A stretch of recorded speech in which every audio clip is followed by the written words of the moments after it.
It's your Professor Ann Babson again. I am talking to you right now because you are reading Othello.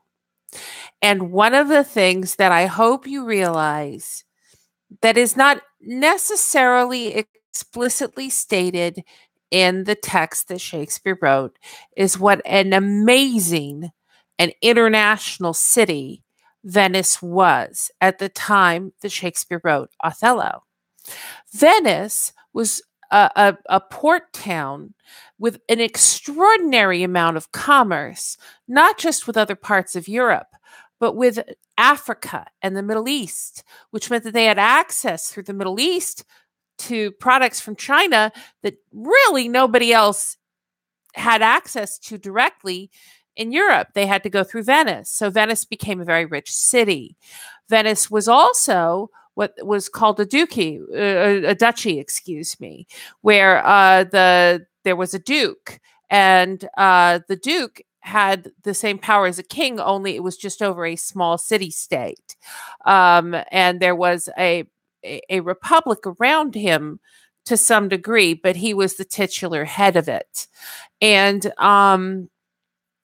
so Othello is not such an amazing addition to a story that takes place in Venice, in that he's a North African Moor.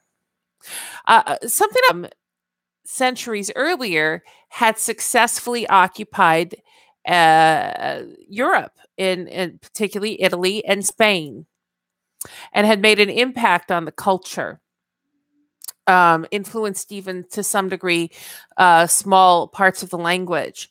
And so he is the descendant of such people, and he comes to Venice, and he is a general, but he is coming to an international city.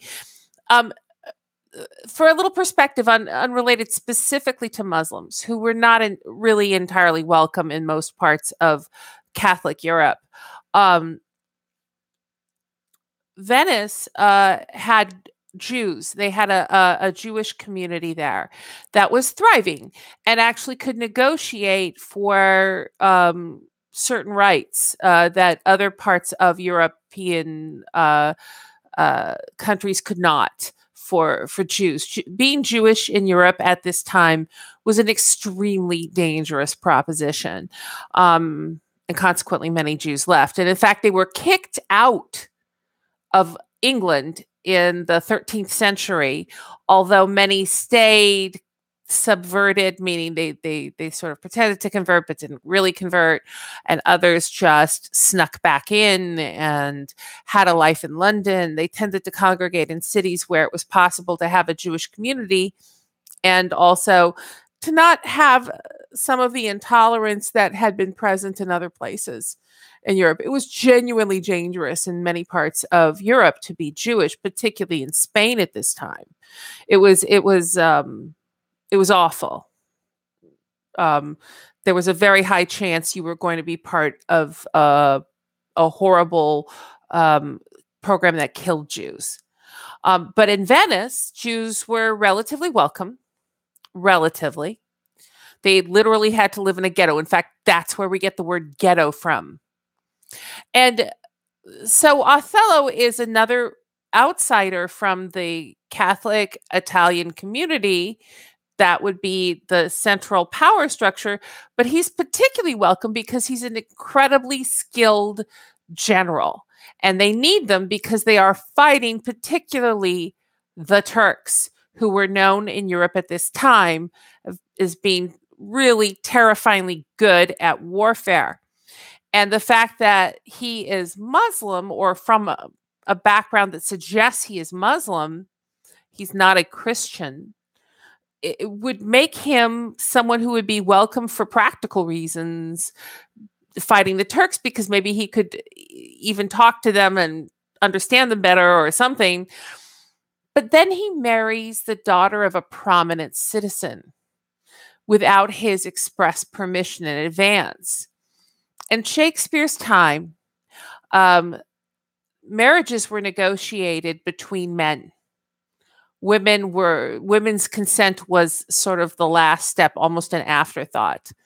Um, a man would seek out a groom to marry his daughter, or perhaps the families knew each other and this had been a long-standing plan. Othello subverts whatever plans there may have been for a marriage between um, his daughter Desdemona and a prominent Venetian. He's a senator. And today, you could imagine that a senator's daughter marrying someone from outside of that high elite power structure, even today in America, might raise a few eyebrows. Although, to be fair, Othello has direct access to the Duke because he is winning the Duke's wars. He's not just a gun for hire, he's ostensibly the head of the army. So he's highly respected. He's an outsider, but he is an essential Venetian. And Venice had many such compromises in order to have their international community work, where they didn't simply try to have you know, make Venice great again, Venice first red baseball cap wearing attitude toward immigration. On the contrary,